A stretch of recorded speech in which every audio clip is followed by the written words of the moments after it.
Ma allora siete proprio quello che dicono tutti. Un pistolero che si fa forte della sua rivoltella. Voi siete un... State a sentire. Cos'altro si può fare con un tipo come quello?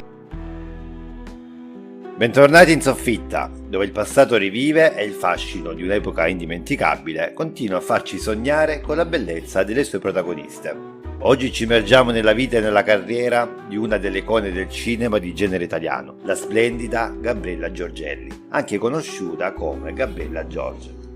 Se ti sei perso una puntata del podcast, non disperare, la puoi recuperare nella playlist dedicata, ti lascio il link nella descrizione del video. Se ancora non sei iscritto alla soffitta, iscriviti per rimanere sempre sintonizzato sui miei contenuti, perché, mi pare proprio il caso di dirlo, ne vedremo delle bellissime come la nostra Gabriella Giorgelli. Un etto di prosciutto tagliato fino. 3 etti di prosciutto tagliato spesso, il migliore. E poi una scatola di burro made in Swiss, svizzero. E 2 etti di olive giganti. E a me una cofana di burro e 3 chili di olive mastodonti. Non capisco, perché tutte queste olive? Ringrazia tua cognata. Ah, te l'ha regalate lei? Gabriella è nata il 29 luglio del 1941 a Carrara, in Toscana.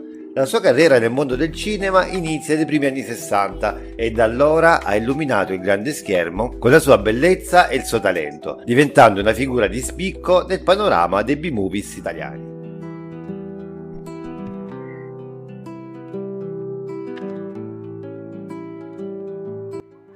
Poscia ch'io ebbi il mio dottore udito.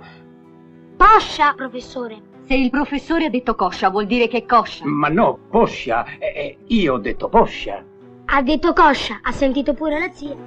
Gabriella ha recitato in oltre 70 film tra il 1962 e il 1998, dimostrando una versatilità che spazia dal drammatico al comico, passando per il thriller e il poliziottesco.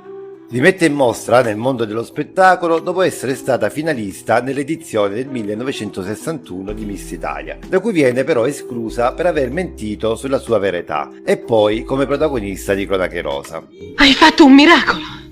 Finalmente ti ho sorpreso in flagrante. Questa volta Rosa Spina saprà tutto della tua infedeltà. E lei, Rosa...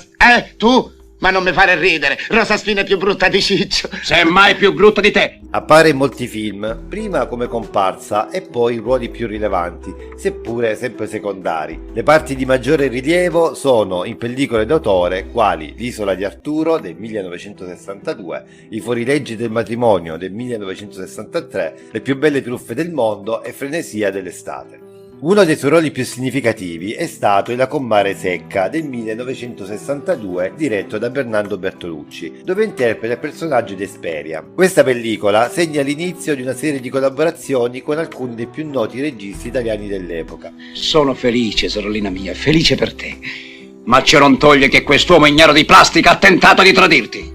Nel 1963 recita In compagni di Mario Monicelli, un altro importante film della sua carriera. Dalla seconda metà degli anni 60 la carriera vira verso i film di serie B e di genere poliziottesco. Lavora con Maurizio Merli e Thomas Miglia, spaghetti western e la commedia erotica all'italiana, con sporadiche apparizioni in film rilevanti quali La canaglia del 1970, L'Agnese va a morire del 76, La città delle donne del 1980, Storia d'amore del 1986. La carriera televisiva la vede interpreti sceneggiati quale Lulù, sempre del 1986, Casa Cecilia del 1987, A che punto è la notte del 1994 e Anni 60 del 1999.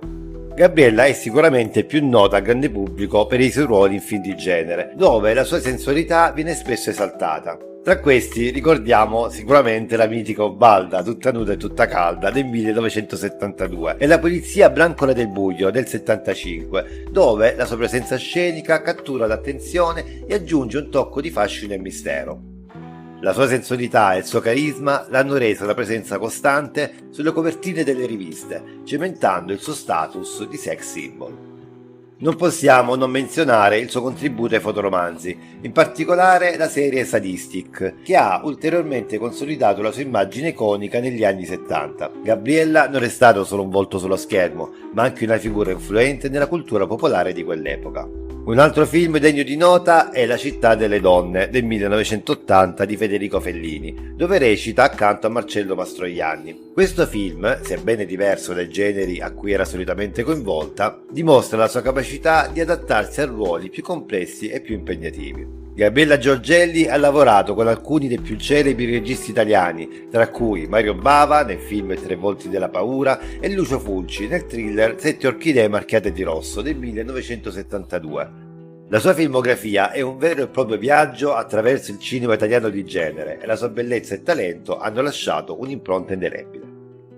E così, cari soffittari, vi invito a riscoprire i film di Gabriella Giorgelli, un'attrice che ha saputo unire sensualità e talento in un modo unico. Non dimenticate di iscrivervi alla soffitta e di lasciare un like se questo video vi è piaciuto. E, come sempre, fatemi sapere nei commenti quale attrice vorreste vedere nella prossima puntata. Alla prossima!